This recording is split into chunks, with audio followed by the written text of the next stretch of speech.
Hello everyone, welcome to crazy GK trick. Friends, आज हम बात करेंगे श्रीलंका में चल रही इकोनॉमिक क्राइसिस के बारे में। फ्रेंड्स, हाल ही के दिनों में हमको देखने को मिलता है कि श्रीलंका एक बहुत ही सीवियर इकोनॉमिक क्राइसिस से गुजर रहा है।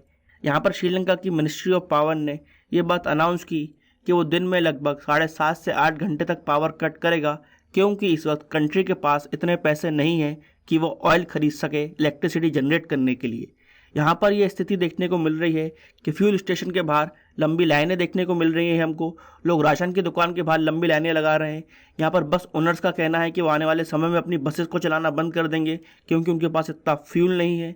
यहाँ पर श्रीलंका में फूड शॉर्टेज देखने को मिल रही है। लोगों के पास गवर्नमेंट ने खाने के ऊपर और राशन के ऊपर एक लिमिट लगा के रखी है, जिससे कोई भी व्यक्ति एक लिमिट से ज़्यादा फूड को नहीं खरीद सकता। ये सब बातें बताती हैं कि श्रीलंका इस वक्त कितनी सीरियस क्राइसिस से गुजर रहा है। तो आइए आज हम इस वीडियो में जानने की कोशिश करते हैं कि श्रीलंका में कितनी सीवियर इकोनॉमिक क्राइसिस चल रही है। सबसे पहले हम देखेंगे क्या है प्रेजेंट सिचुएशन, उसके बाद हम देखेंगे क्या कारण है इस इकोनॉमिक क्राइसिस के। यहाँ पर हम ये भी देखेंगे इस समय में इंडिया किस तरह से मदद कर रहा है श्रीलंका की, और लास्ट में हम देखेंगे इस क्राइसिस से श्रीलंका कैसे बाहर आ सकता है। आइए सबसे पहले देखते हैं क्या है प्रेजेंट सिचुएशन। यहाँ पर यह आशंका लगाई जा रही है कि श्रीलंका एक सॉवरेन रिस्क को फेस कर रहा है। फ्रेंड्स, सॉवरेन रिस्क का मतलब होता है कि जब कोई भी एक सॉवरेन कंट्री इस स्टेज पर आ जाए कि वो अपने लिए हुए कर्ज को वापस ना कर सके, तो उसका मतलब है कि वो कंट्री सॉवरेन रिस्क को फेस कर रही है। फ्रेंड्स, यहाँ पर हमको देखने को मिलता है कि श्रीलंका के ऊपर काफ़ी कर्ज है, उसने काफ़ी लोन लिया है, और यहाँ पर श्रीलंका के फॉरेन रिजर्व्स इतने नहीं हैं कि वो उस कर्ज को वापस कर सके। इसलिए ये बोला जा रहा है कि श्रीलंका इस वक्त एक सॉवरेन रिस्क को फेस कर रहा है। फ्रेंड्स, यहाँ पर हमको ये भी देखने को मिलता है कि श्रीलंका के अंदर इन्फ्लेशन 16.8% तक चला गया है। इसलिए वहाँ पर जो आम आदमी है उनको बेसिक और एसेंशियल चीज़ों को ख़रीदने के लिए बहुत ही ज़्यादा पैसे खर्च करने पड़ रहे हैं, और यहाँ पर एक मेजर सेक्शन ऑफ पॉपुलेशन सिर्फ डेली सर्वाइवल पर डिपेंड कर रहा है।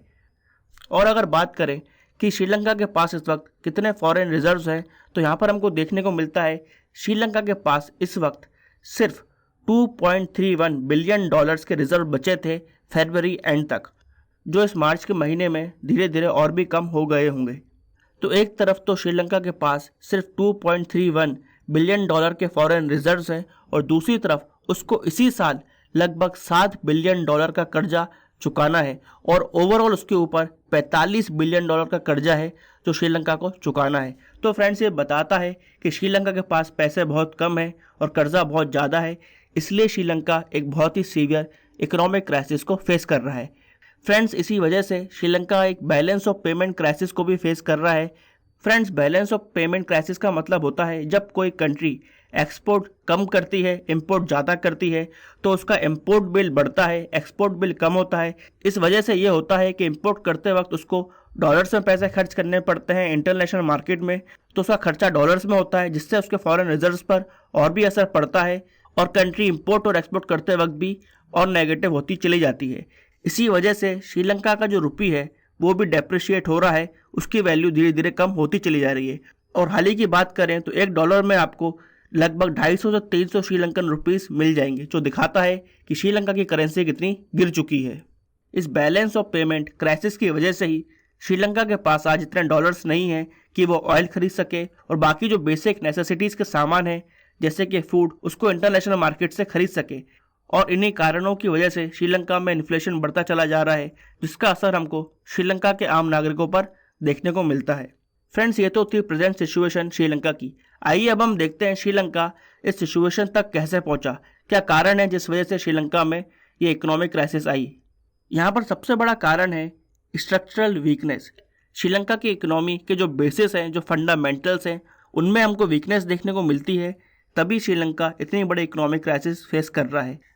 यहाँ पर हमको देखने को मिलता है कि श्रीलंका जो भी सामान बेचता है, यानी कि ट्रेड करता है इंटरनेशनल मार्केट में, वो बहुत ही कम है परसेंटेज ऑफ जीडीपी के टर्म्स में, और इंपोर्ट ज़्यादा करता है। इसी वजह से श्रीलंका के पास हमेशा डॉलर्स की कमी रहती है। और दूसरी तरफ हमको ये भी देखने को मिलता है कि श्रीलंका एफडीआई यानी फॉरेन डायरेक्ट इन्वेस्टमेंट अट्रैक्ट करने में नाकाम रहा है। श्रीलंका के अंदर खासकर अमेरिकन और यूरोपियन कंपनीज ने इन्वेस्टमेंट नहीं किया है, जिस वजह से श्रीलंका वेस्टर्न इकोनॉमिक्स के साथ इंटीग्रेट नहीं हो पाया है, और वहाँ पर जो डेवलपमेंट होना चाहिए था वो अभी तक नहीं हो पाया है। यहाँ पर हमको ये भी देखने को मिलता है कि सरकार जो टैक्स कलेक्ट करती है, टैक्स रेवेन्यू कलेक्ट करती है, वो भी लगातार गिरता जा रहा है। तो यहाँ पर जो सरकार की कमाई है वो भी कुछ खास नहीं है। तो सरकार जब कमाएगी ही नहीं तो किस तरह से वो बिल पे करेगी इंटरनेशनल मार्केट में, ये बात भी एक सोचने वाली है। और यहाँ पर श्रीलंका की गवर्नमेंट इस बात को भी रियलाइज़ नहीं कर पाई है कि उसको अपने एक्सपोर्ट डेस्टिनेशंस को बढ़ाना चाहिए, जिससे गवर्नमेंट की इनकम भी बढ़ेगी और जो गवर्नमेंट के पास डॉलर्स की कमी है उसको वो पूरा कर सकती है। तो ये कुछ स्ट्रक्चरल वीकनेसेस हैं जो श्रीलंका के अंदर बहुत लंबे समय से चलती आ रही हैं, इसलिए यह श्रीलंका इतनी बड़ी इकोनॉमिक क्राइसिस फेस कर रहा है। और अगर हम बात करें इमीडिएट कॉजेज़ की, तो यहाँ पर सबसे नेगेटिव इम्पैक्ट डाला है कोविड ने। यहाँ पर सबसे बुरा असर पड़ा है टूरिज़्म पर।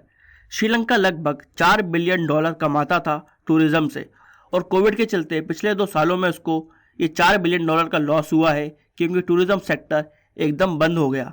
और यहाँ पर हमको ये भी देखने को मिला कि कोविड के चलते जो श्रीलंका के लोग बाहर जाकर नौकरी करते थे, माइग्रेंट लेबर्स थे, वो लोग भी बाहर जाकर नौकरी नहीं कर पाए और पैसा नहीं कमा पाए, और इस वजह से जो श्रीलंका की आम नागरिक हैं उनकी इनकम पर भी काफ़ी असर पड़ा। और कोविड के चलते ही श्रीलंका में फॉरेन इन्वेस्टमेंट भी नहीं आ सका। तो यहाँ पर कोविड की वजह से श्रीलंका की इकोनॉमी पर बहुत ही गहरा असर पड़ा है।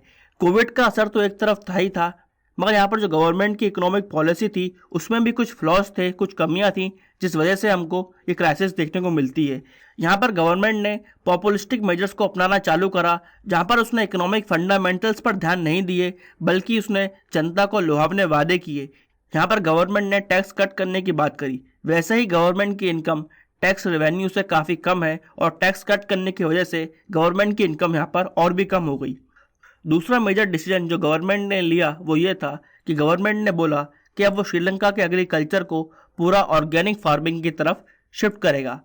इस डिसीजन के कारण जो श्रीलंका का एग्रीकल्चर था उस पर काफ़ी इम्पैक्ट पड़ा। ऑर्गेनिक फार्मिंग एनवायरनमेंट के लिए तो काफ़ी अच्छी है, मगर इनिशियली उसमें प्रोडक्टिविटी कम होती है, इसलिए यहाँ पर श्रीलंका के डोमेस्टिक फूड ग्रेन प्रोडक्शन में 25 से 30% की कमी आई, जिस वजह से इन्फ्लेशन भी काफ़ी बढ़ा और गवर्नमेंट को इस वक्त इंपोर्ट करने पड़ रहे हैं फूड आइटम्स दूसरे देशों से। इन डिसीजन के साथ साथ गवर्नमेंट ने यहाँ पर एक और स्टांस लिया, जहाँ पर उसका कहना था कि वो इंटरनेशनल मॉनेटरी फंड यानी कि IMF से लोन नहीं लेगा, जो कंसेशन पर लोन देता है। IMF की स्थापना ही इसलिए हुई है कि वो देशों की मदद कर सके जब वो बैलेंस ऑफ पेमेंट क्राइसिस से गुजर रहे हों, या फिर जब वो सॉवरेन रिस्क फेस कर रहे हों। मगर यहाँ पर हम देखते हैं कि श्रीलंका की गवर्नमेंट IMF से लोन नहीं लेना चाहती, क्योंकि जब IMF लोन देती है तो वो कंट्री से बोलती है कि वो अपनी इकोनॉमिक पॉलिसीज़ में कुछ बदलाव करे, कुछ चेंजेस लाए, जिससे उसकी इकोनॉमी ग्लोबल इकोनॉमी से इंटीग्रेट हो सके और आगे बढ़ सके। और यही चीज़ गवर्नमेंट यहाँ पर करना नहीं चाहती।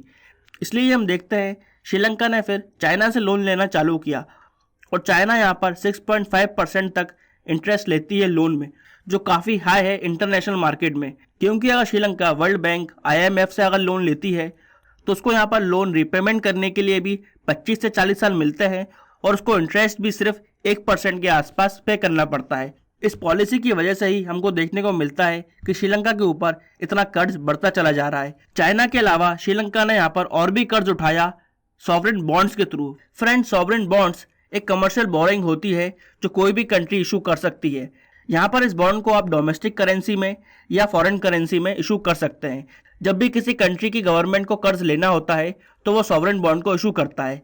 फ्रेंड्स, सॉवरेन बॉन्ड को हम ऐसे समझ सकते हैं, मान लीजिए आज श्रीलंका को $100 की ज़रूरत है, तो वो $100 की बॉन्ड मार्केट में इशू करेगा। आप इस बॉन्ड को $100 में खरीद लेंगे और श्रीलंका को यहाँ पर $100 मिल जाएंगे।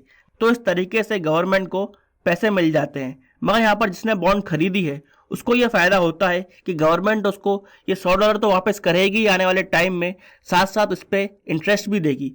और इन सॉवरेन बॉन्ड्स पर लगभग 5 से 6% का इंटरेस्ट मिलता है। और साथ में सॉवरेन बॉन्ड्स शॉर्ट पीरियड्स के लिए होती हैं, जहाँ पर गवर्नमेंट को 5 से 10 साल के अंदर पैसे वापस करने पड़ते हैं।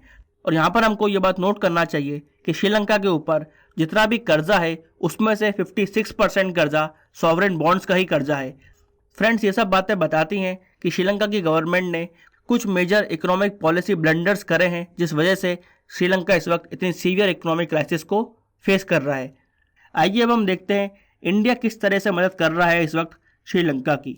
यहाँ पर इंडिया ने जनवरी 2022 से ही श्रीलंका की मदद करना चालू कर दी थी। यहाँ पर इंडिया ने लगभग 2.4 बिलियन डॉलर का असिस्टेंस देने की बात करी है श्रीलंका को, जहाँ पर हम देखते हैं कि इंडिया 400 बिलियन डॉलर आरबीआई के थ्रू करेंसी स्वैप करेगा श्रीलंका से। फ्रेंड्स, करेंसी स्वैप का यह मतलब होता है कि यहाँ पर श्रीलंका को हम 400 बिलियन डॉलर देंगे और एक pre determined terms and condition पर एक्सचेंज रेट पर ये 400 बिलियन डॉलर श्रीलंका हमको रिटर्न करेगा। मगर जब श्रीलंका हमको ये 400 बिलियन डॉलर रिटर्न करेगा, वो डॉलर्स के टर्म्स में नहीं करेगा, वो अपनी डोमेस्टिक करेंसी यानी कि श्रीलंकन रुपीज़ में वो ये पैसा रिटर्न करेगा हमको। तो इस करेंसी स्वैप के थ्रू श्रीलंका को यहाँ पर अमेरिकन डॉलर्स मिल जाएंगे, जिसकी उसको ज़रूरत है इंटरनेशनल मार्केट में इंपोर्ट करने के लिए। यहाँ पर इंडिया ने 500 मिलियन डॉलर का जो लोन दिया था श्रीलंका को, उसको डिफ़र कर दिया है, यानी कि उसको पोस्टपोन भी कर दिया है। और साथ में यहाँ पर इंडिया ने श्रीलंका को क्रेडिट लाइन इशू करी है, जिसके थ्रू वो फूड, फ्यूल और मेडिसिन को इंपोर्ट कर सकता है इंडिया से। फ्रेंड्स, क्रेडिट लाइन का यह मतलब होता है इंडिया ने यहाँ पर श्रीलंका को कुछ पैसे दिए हैं और उन पैसों से श्रीलंका इंडिया से ही सामान खरीदेगा, जिससे श्रीलंका की फूड, फ्यूल और मेडिसिन की क्राइसिस कम हो सके। यहाँ पर हमारे फॉरेन मिनिस्टर एच जयशंकर ने बताया कि इंडिया ने 1 बिलियन डॉलर की क्रेडिट लाइन दी है श्रीलंका को, जिससे श्रीलंका इंडिया से एसेंशियल कमोडिटीज़ की सप्लाई ले सकता है। ये तो है इंडिया की तरफ से कुछ short term measures. Long term में हम ये देखते हैं कि श्रीलंका चाहता है कि इंडिया की कंपनीज श्रीलंका में जाकर रिन्यूएबल एनर्जी के प्रोजेक्ट्स को चालू करें। साथ साथ यहाँ पर श्रीलंका का रेलवे इंडियन रेलवे के साथ मिलकर अपने रेलवे को मॉडर्नाइज करना चाहता है, उसकी एफिशिएंसी बढ़ाना चाहता है। श्रीलंका चाहता है कि इंडिया की आईटी इंडस्ट्रीज श्रीलंका में जाकर अपना सेटअप करें। यहाँ पर श्रीलंका उनको टैक्स हॉलीडेज देने की बात कर रहा है, अशोर्ड पावर देने की बात कर रहा है, साथ साथ जल्द से जल्द गवर्नमेंट क्लियरेंस देने की बात भी कर रहा है। इन सब इनिशिएटिव के थ्रू भी इंडिया श्रीलंका की लॉन्ग टर्म में मदद कर सकता है।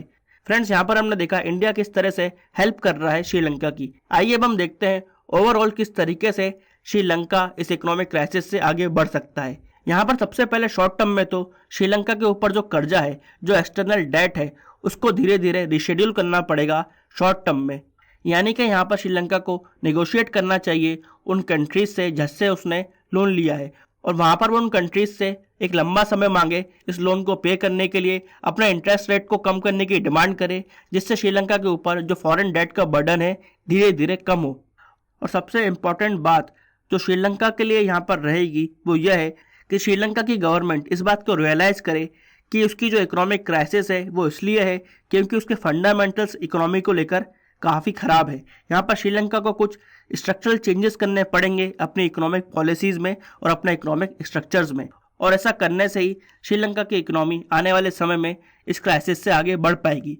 यहाँ पर श्रीलंका को इंटरनेशनल मॉनेटरी फंड यानी कि IMF से असिस्टेंस लेना चाहिए और अपनी इकोनॉमी को रिफॉर्म्स की तरफ ले जाना चाहिए। यहाँ पर जो गवर्नमेंट है उसको पॉपुलिस्टिक मेजर्स से पीछे हटना पड़ेगा, और जो पॉलिटिकल कॉस्ट होती है रिफॉर्म्स की, जहाँ पर कुछ समय के लिए गवर्नमेंट को कुछ इकोनॉमिक दिक्कतें फेस करना पड़ेंगी, मगर वो लॉन्ग टर्म में कंट्री के लिए काफ़ी यूज़फुल होंगी। ये चीज़ समझकर और लोगों को समझाकर इकोनॉमिक रिफॉर्म्स की तरफ आगे बढ़ना पड़ेगा। यहाँ पर सबसे पहली प्रायोरिटी श्रीलंका की यही होनी चाहिए कि वो सबसे पहले फूड सिक्योरिटी लेके आए, यानी कि वो खाने में सेल्फ सफिशिएंसी लेके आए। फूड आइटम्स को लेकर उसको किसी भी दूसरी कंट्री से ज़्यादा इंपोर्ट ना करना पड़े, इस पर गवर्नमेंट को फोकस करना चाहिए। साथ साथ यहाँ पर गवर्नमेंट को अपनी इकोनॉमिक एक्टिविटीज़ को डाइवर्सिफाई करना चाहिए। यहाँ पर गवर्नमेंट को नए डोमेन्स ढूंढने चाहिए इकोनॉमी के, जहाँ पर श्रीलंका और आगे बढ़ सकता है। साथ में यहाँ पर गवर्नमेंट को बहुत केयरफुल रहना चाहिए कि वो किससे ट्रेड कर रहा है। यहाँ पर गवर्नमेंट को वही ट्रेड पार्टनर चुनना चाहिए जो गवर्नमेंट को फेवरेबल हो, जो उससे इंटरेस्ट कम ले और जिससे ट्रेड करने में लॉन्ग टर्म में श्रीलंका को फ़ायदा हो। ऐसे ट्रेड पार्टनर्स को श्रीलंका को चुनना चाहिए। फ्रेंड्स, ये कुछ तरीके हैं जिससे श्रीलंका अपनी इकोनॉमी को रिकवर कर सकता है। यहाँ पर आपके पास भी अगर कुछ सजेशन हो कि किस तरीके से श्रीलंका इस क्राइसिस से निकल सकता है तो कमेंट बॉक्स में ज़रूर बताइएगा। फ्रेंड्स, इस वीडियो में हमने काफ़ी कॉम्प्रिहेंसिवली डिस्कस करा है श्रीलंका के इकोनॉमिक क्राइसिस को। आई होप आपको ये वीडियो पसंद आया होगा। ऐसे ही वीडियो देखने के लिए इस वीडियो को लाइक करें, शेयर करें और हमारे चैनल को सब्सक्राइब करें। Friends, till then bye bye and take care.